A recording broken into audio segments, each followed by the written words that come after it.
এই পর্বে আমরা পিএইচপির ইনক্লুড এবং রিকোয়ার এই দুইটা স্টেটমেন্ট নিয়ে আলোচনা করব। তো ইনক্লুড কি এবং রিকোয়ার কি? রিকোয়ার কিন্তু আমরা ভালো করেই জানি। যেমন আমরা ফর্মগুলোকে যখন ফিল আপ করি, যখন কোনো ইনফরমেশন আমরা দেই না, এগুলোকে ইমপেটি রেখে কাজ করতে চাই, তখন কিন্তু আমাদেরকে তারা একটা ওয়ার্নিং দেয়, you are required this field, অর্থাৎ আমাকে এই ফিল্ডটা অবশ্যই ফিল আপ করতে হবে। কিন্তু আমরা এটা টুকটাক জানি, তাই না? এখানে যদি আরেকটু ক্লিয়ার করি সেটা আরেকটু ক্লিয়ার হয়ে যাবে। কিন্তু আরেকটা জিনিস জানি না, যে জিনিসটা হচ্ছে ইনক্লুড। ইনক্লুডটা কি? ধরো তুমি এখানে একটা পেজ রাখছো, আমি তো এখানে কোনো পেজ তৈরি করি নাই, একটা পেজ তৈরি করি ফুটার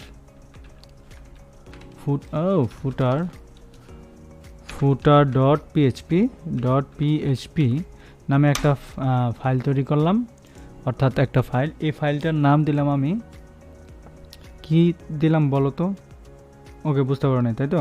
আচ্ছা, এখানে আমরা পিএইচপি শুরু এবং ক্লোজ করলে বুঝবা, পিএইচপি দেন এখানে দুইটা স্পেস দেয়। ওকে, দেখো এখানে আমরা ইকো করব কি বলো তো? কপিরাইট। আমরা একটু কপিরাইট ইকোটা বুঝলাম, তাই না? কপি করলাম, কপি করার পরে এখানে এটা দিলাম, দেওয়ার পরে দেখো কপি চিহ্নটা চলে আসছে। কোথায় চলে আসছে বলো তো? এই যে এখানে দেব ফুটার, এই যে ফুটার .php দিলাম। ওকে, এখনো কিন্তু এটা শেষ হয় নাই, তাই না? আচ্ছা, ফুটার.php। এখন আমরা এটার ভিতরে কি করব একটু বুঝতে পারো না, তাই না? আচ্ছা, এটার ভিতরে আমরা এখন চাচ্ছি আমাদের ইনফরমেশনগুলোকে অ্যাড করাইতে। ওকে, আচ্ছা, তো এখন অ্যাড করাইতে হইলে আমাদের কি করা উচিত? আমরা এখানে লিখব সিম্পলভাবে 2010 লিখছি। ওকে, 2010 লিখছি।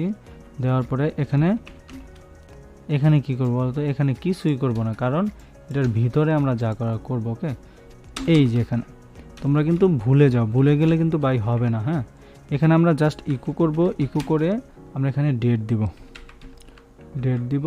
ডেট দেওয়ার পর এখানে আমরা লিখে দিব ওয়াই। দেখো এখন কিন্তু মোটামুটি আমাদের এই যে একটা কিন্তু তারিখ চলে আসছে না? এটা অ্যাকচুয়ালি কেন বানাইছি? এটা হচ্ছে ফুটার। তো এখানে আমরা এটাও দিতে পারি, eco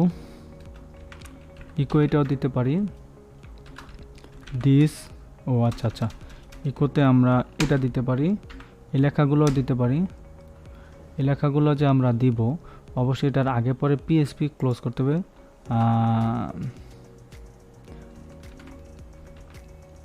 copyright by Masud Rana, এটা দিলাম। বাট এটা তো আমরা কোনো পিএইচপি অ্যাড করি নাই। তো এর জন্য আমাদের একটা পিএইচপি অ্যাড করতে হবে। এখানে আমরা পিএইচপি একটা অ্যাড করি, পিএইচপি অ্যাড করলাম, দিলাম, ডান হয়ে গেল, তাই না?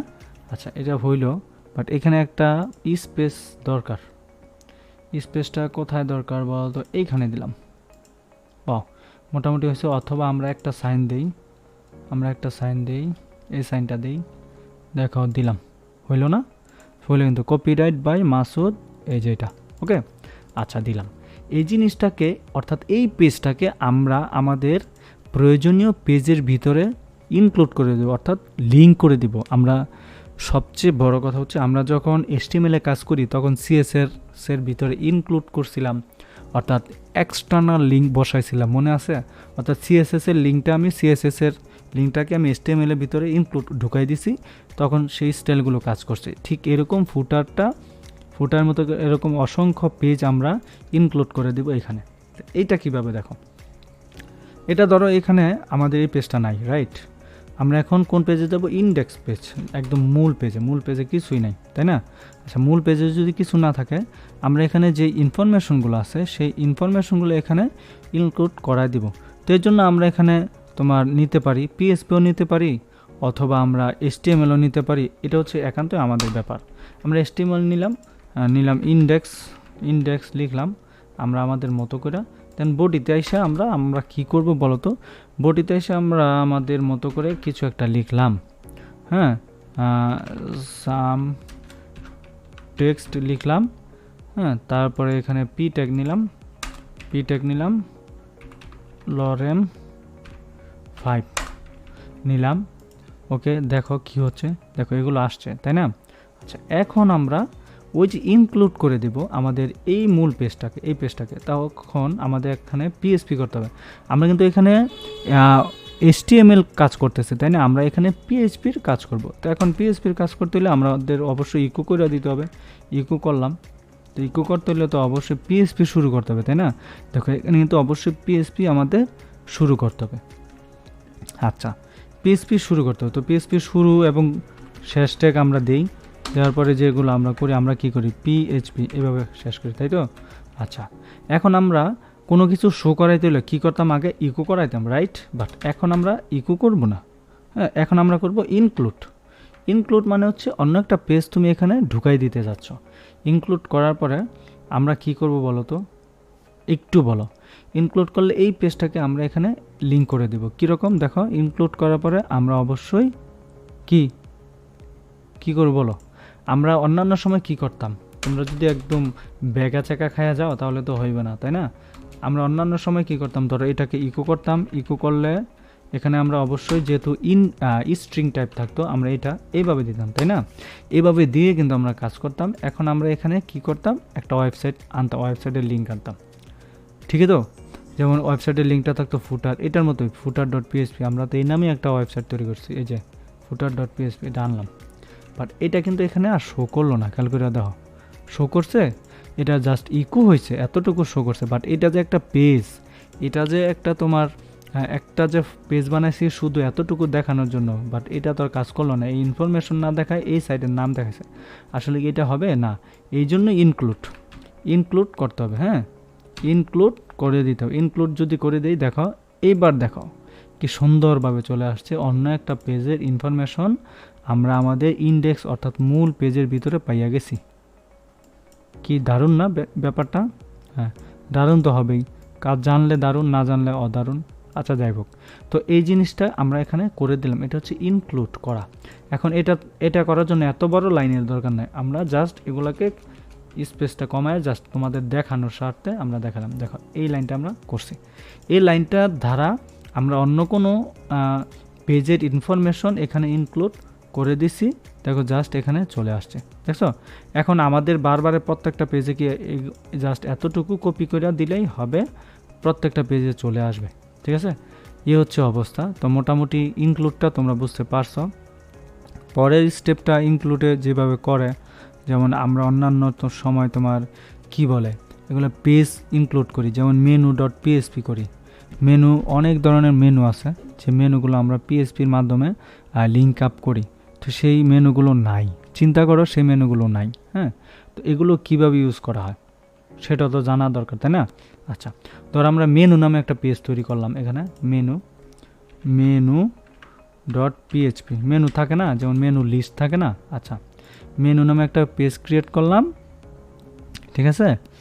মেনু নামে একটা পেজ ক্রিয়েট করলাম, সে মেনুতে আমরা কিছু লিঙ্ক বসাবো। তো এখানে কিভাবে বসায় বলো, এই যে দেখো এখানে ইকো দেয় কিভাবে বা মেনু বসায় কিভাবে, সেটা কিন্তু জানার দরকার, তাই না? তো এই মেনুটা আমরা কিভাবে বসাবো খেয়াল করে দেখো। মেনু মানে হচ্ছে এখানে মেনু লিস্ট থাকবে, তাই না? তো লিস্টগুলো তোমার HTML আকারে থাকতে পারে, PHP আকারে থাকতে পারে, যে কোনো আকারে থাকতে পারে। এখানে যে তোমার এই আকারেই থাকতে হবে বিষয়টা না, ডিভ নিলাম বা ডিভ নাও নিতে পারি, ধরো ডিভ নিব না, একদম সহজ ভাষায় বুঝাই দিব। তো এখানে আমরা এ ট্যাগ নিতে পারি, দেখো লিঙ্ক এ ট্যাগ নিচ্ছি, তাই না? আচ্ছা, এ ট্যাগ নিচ্ছি, এ ট্যাগের ভিতরে নিতে পারি হোম, এটাকে আমরা দিলাম হোম, দিলাম ধরো index.php, হোমটাকে দিলাম ইন্ডেক্স, পরেরটাকে দিলাম তোমার login.php দিলাম, পরে এখানে দিলাম লগইন, পরে দিলাম ইউজার, তোমার দিলাম ইউজার, যে পেজগুলো আছে আর কি, user_, dash board board board dot PHP আমরা দিলাম, এখানে দিলাম ইউজার। হ্যাঁ, আচ্ছা এই তিনটা দিলাম আপাতত। এই তিনটা যদি দেই, দেওয়ার পরে এখানে আমরা জাস্ট মেনুতে আসি। হ্যাঁ, মেনু ডট পিএইচপি গেলাম, দেখো তিনটা কিন্তু আসছে না? তিনটা জিনিস কিন্তু এখানে আমরা পাইয়ে গেছি। দেখো জুম করলে তিনটা জিনিস পাইছি না? এই তিনটা সবসময় আমরা এখানে কি করব, মেনু করব, রাইট? এই মেনুটা আমরা অ্যাড করব মেনু বাই ডিফল্ট অনুসারে। দেখো, তো এইটাই মূলত এখানে বলছে মেনু আকারে এখানে আমরা ঢুকাই দিতে পারি। এরকম সবার আগে ধরো আমাদের এটা মেইন পেজ, রাইট? মেইন পেজে যদি আমরা আসি, দেখো মেইন পেজে আমরা আসলাম, সাম টেক্সট, বাট এখানে মেনু নাই। হ্যাঁ, এখানে আমরা দিতে পারি আইটি মাসুদ দিলাম, দেখো রিলোড হইল। দেন এখানে লরেম না দিয়ে এখানে লরেম দিলাম, এখানে আমরা পি ট্যাগ দিলাম না আপাতত, এখানে আমরা মেনু দিব। ওকে, এখানে আমরা মেনুগুলোকে ইনক্লুড করব। তো মেনুগুলো অ্যাকচুয়ালি কীভাবে ইনক্লুড করব, এইটাকে সেম টু সেম আমরা লিখব। সেম টু সেম রাখার পরে আমাদের মেনু পেজের নাম কি, মেনু, ও বাবা মানু লিখে ফেলছি, মেনু ডট পিএইচপি দিলাম। দেখো রিলোড করলাম, ওয়াও চলে আসছে না? আচ্ছা, চলে আসার কারণ হচ্ছে এরকম। তো আমরা এখানে কিন্তু বিআর বা স্ট্রিং বা বি ট্যাগ দিতে পারি, রাইট? কীরকম খেয়াল করো, আমরাও এখানে যে কাজটা করতে পারি, এখানে এটা দিতে পারি বিআর, রাইট? এখন রিলোড দাও, বাবা চলে আসছে না? হ্যাঁ, কনকেটিনেট পাশাপাশি দিতে হয়। হয়েছে? হয় নাই, কারণ আছে। কারণ হচ্ছে না হওয়ার কারণ আমরা খুঁজে বের করি। দেখো আমরা এটা দিছি, ঠিক আছে। আমরা ইকো এখানে করি, ইকো, এটা তো ইকো করতে হবে তাই না? আচ্ছা, ইকো করতে হবে তোমার বিআর ট্যাগ করলাম। দেন এখানে আমরা জাস্ট সেমিকোলন দিলাম। দেখো ইকো আসছে, ইকো আসছে না? বাট একটা জিনিস খেয়াল করে দেখো, এই যে ইকোটা আসছে, ইকোটা কি আদৌ পিএইচপির ভিতরে আছে? পিএইচপির ভিতরে তো নাই, তাই না? এই জন্য ইকো দেখাচ্ছে। তো পিএইচপির ভিতরে যদি না থাকে, পিএইচপি তো শুরু শেষ এই জিনিসটা করতে হবে, তাই না? এখানে আরও পিএইচপি করি, খেয়াল করে দেখো পিএইচপি, দেন আমরা এটা বসাই, লোড করি, চলে আসছে। এখন আমরা ইচ্ছা করলে আরও দুইটা এখানে ইকো দিতে পারি, দেন ঠিক এরকম বসাই, দেখো স্পেস হয়ে গেল। এখন কি, এখন ওই যে মেনু বারের ভিতরে আমরা যেই কয়টা লিঙ্ক তৈরি করছি, সে কয়টা লিঙ্ক কিন্তু আমাদের ইন্ডেক্স পেজের ভিতরে চলে আসছে না? এটা কিসের মাধ্যমে চলে আসছে দেখো, হোম, তারপরে লগ ইন, তারপরে ইউজার, এগুলো কিভাবে আসতেছে? অবশ্যই এগুলো লিঙ্ক আপ করে ফেলছি। ইনক্লুড, দেখো এখানে দেখো দুইটা ইনক্লুড করছি, একটা হচ্ছে মেনু আর একটা হচ্ছে তোমার ওই ফুটার, যেটাকে কপিরাইট বলে আর কি, ফুটার। হ্যাঁ, এই দুইটা জিনিস আমরা লিঙ্ক আপ করে ফেলছি, খুব ইজি হয়েতে করে ফেললাম। এই বিষয়গুলো হচ্ছে এরকম। ওকে, আচ্ছা, তো আরও কিছু ইনক্লুড আছে, bars dot PHP include cards, এটা সেটা। তো সেইগুলো নিয়ে আমরা পরে আলোচনা করব। এবার আসি রিকোয়ার্ড। ওকে, রিকোয়ার্ডটা কি দেখো, এখানে যা আছে তাই থাকবে রিকোয়ার্ড। ওকে, রিকোয়ার্ডের বিষয়টা কী রকম একটু খেয়াল করে দেখো। আমরা যদি দেখাই, এখানে বললো welcome to my home page, দিল এটা HTML এর ভিতরে, পিএইচপিতে রিকোয়ার্ড দিছে no file exit dot PHP, এরকম নামে একটা ফাইল দিতে হবে, বা এরকম নামে একটা পেজ এরকম তৈরি করতে হবে। হ্যাঁ, বা এরকম একটা তোমার ফাইল তৈরি করতে হবে। সে ফাইলের আই হ্যাভ এ কালার এবং কার, এই দুইটা আছে, এটা বলতে হবে। এই দুইটা ফাইল, অর্থাৎ এই ফাইলটা এক্সিকিউট করতেই হবে, এরকম হচ্ছে বিষয়টা। ঠিক আছে, এটাকে আমি ক্লিক করি, ক্লিক করলে দেখো এরকম একটা অপশন আসছে, ওয়েলকাম টু মাই পেজ, দেন পিএইচপিতে এটা আসছে, এটা রিকোয়ার করতে হবে। হ্যাঁ, এই যে দেখো এতটুকু আসছে, বাট পুরোটা কিন্তু আসে নাই। কেন আসে নাই? তোমার ফাইলগুলোকে অবশ্যই এক্সিকিউট করতে হবে। তো এই জিনিসগুলো নিয়ে আমরা যখন আরও ইন ডিটেলসে লাইভ টু লাইভ কাজ করব, তখন আমরা বুঝে যাব কিভাবে কি করতে হয়। এখন হজবরতা আমাদের লাগতেই পারে, এখানে ভয়ের কোনো কারণ নাই। আমরা জাস্ট এগুলোকে একটু ভেনিশ করলেই হয়ে যায় বা finishing. Okay, thank you so much.